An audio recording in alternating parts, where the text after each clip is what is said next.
Halimbawa, kayo po ay kumakain sa isang restaurant o pumunta sa isang coffee shop at kayo po ay nag-order ng kape o kaya ng hot chocolate.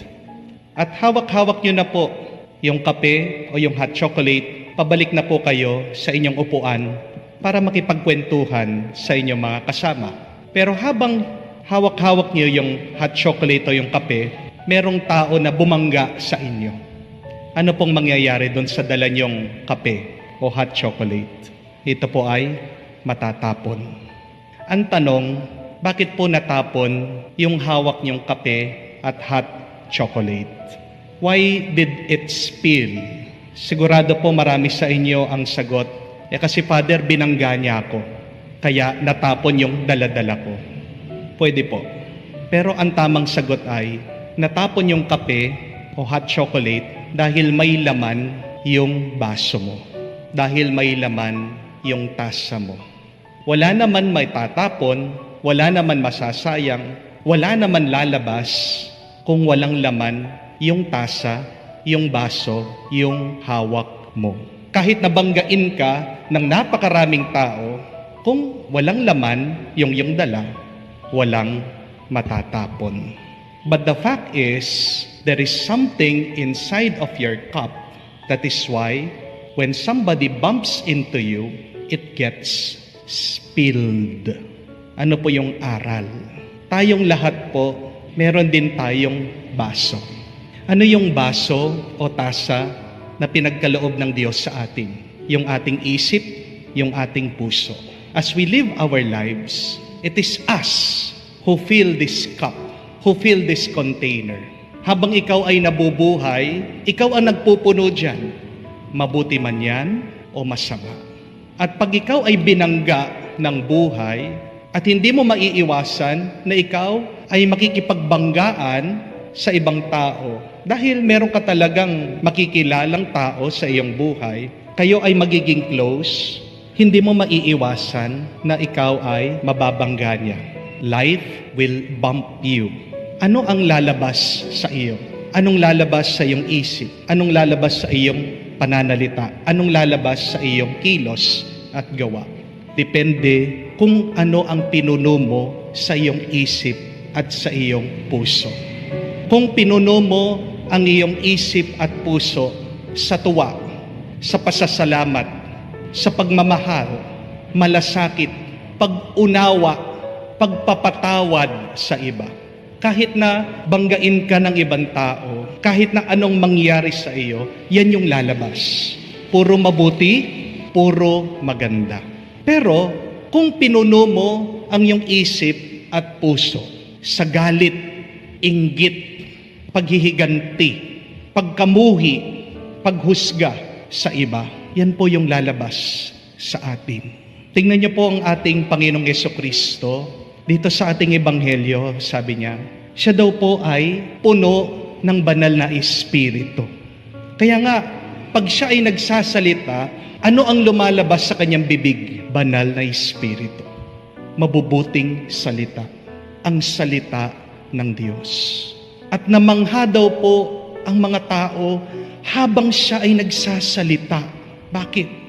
Kasi kung ano ang nasa isip niya, kung ano ang nasa puso niya, ang mabuti, ang banal na espiritu, ang katotohanan, ang salita ng Diyos, yun yung lumalabas. At kahit po pagkatapos siyang nagturo, alam po natin ang susunod na eksena dito sa ebanghelyong ito, nagalit yung kanya mga kababayan sa kanya. Nagalit yung kanya mga kamag-anak sa kanya. Siya'y pinalabas, siya'y itinaboy sa sinagoga. Pero nagalit ba siya? Pero nagmura ba siya? May masama bang lumabas sa bibig niya? Wala. Kung babasahin niyo po yung kwentong yon, ano ang makikita niyo? Tahimik lang daw po ang ating Panginoon at lumakad siya sa gitna nila, iniwan niya. Bakit ganon yung ginawa niya? Ininsulto na siya, tinaboy na siya, pinahiya siya. Dahil wala po yung masama o pangit sa isip niya, sa puso niya. Ask yourself that question. What is inside my cup? Ano ang nasa loob ko? Ano ang nasa loob ng isip ko? Ano ang nasa loob ng puso ko? Dahil kung masama yan, do not expect that something good will come out of your mouth. Bakit masama ang lumalabas sa iyo? Pagkaharap mo, mga kapamilya mo, nanay mo, biyenan mo, mga kapatid mo, kapitbahay mo. Minsan nga, pati sa social media, sa Facebook, sa YouTube, sa Twitter. At ang sasama ng lumalabas sa iyo dahil nag-ipon ka ng masama. Walang masamang lalabas sa iyo kung hindi mo pupunuin ang iyong isip at puso. Kaya ang magandang gawin ay bawat gabi bago tayo matulog, linisin natin ang isip at puso natin. Buksan natin ang ating isip at puso sa Diyos. Let us ask for the grace to be purified from these evil thoughts dito sa mga masasamang iniipon natin sa ating kalooban. Do not sleep with anger in your mind and in your heart. Do not end your day with hatred. Wag mong tatapusin ang iyong araw sa masama. Kung paano po tayo, di ba, hindi natin matiis na bago tayo matulog, makikita mo yung kusina, napakarumi, makikita mo yung mga pinggan, yung mga baso, hindi hinugasan. Huwag kang magpapahinga na may dumi pa sa iyong kalooban. Empty your cup. Purify, clean your mind and your heart. Open them up to the Lord. At bawat umaga, kung gusto po natin magkaroon ng mabuti ang ating isip at kalooban, anong kailangan nating gawin? Tayo'y magdasal. Tayo'y makinig sa salita ng Diyos. Tayo'y magsimba. Tayo'y umingi ng awa, grasya sa Diyos. It is only God who can fill us with good graces because God is the most good. Sino magpupuno sa iyo ng mabubuti? Ang Diyos. Kaya pag punong-puno ka ng kabutihan sa iyong isip at kalooban, sino man ang bumangga sa iyo, sino man ang gustong makasakit sa iyo, ano man ang maranasan mong problema, bigat sa maghapon, walang lalabas na masama sa iyo. Walang lalabas na masamang salita sa iyo. Walang lalabas na masamang kilos sa iyo. Dahil nga, nagpapuno ka sa grasya Diyos. Ito po yung ating dasal.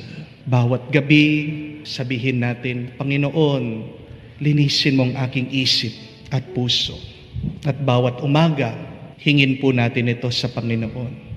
Punuin mo ako sa iyong kabutihan, sa iyong salita, sa iyong pagmamahal. Para anuman ang bumangga sa akin, ang lalabas ay ang iyong kabutihan, ang iyong pagmamahal.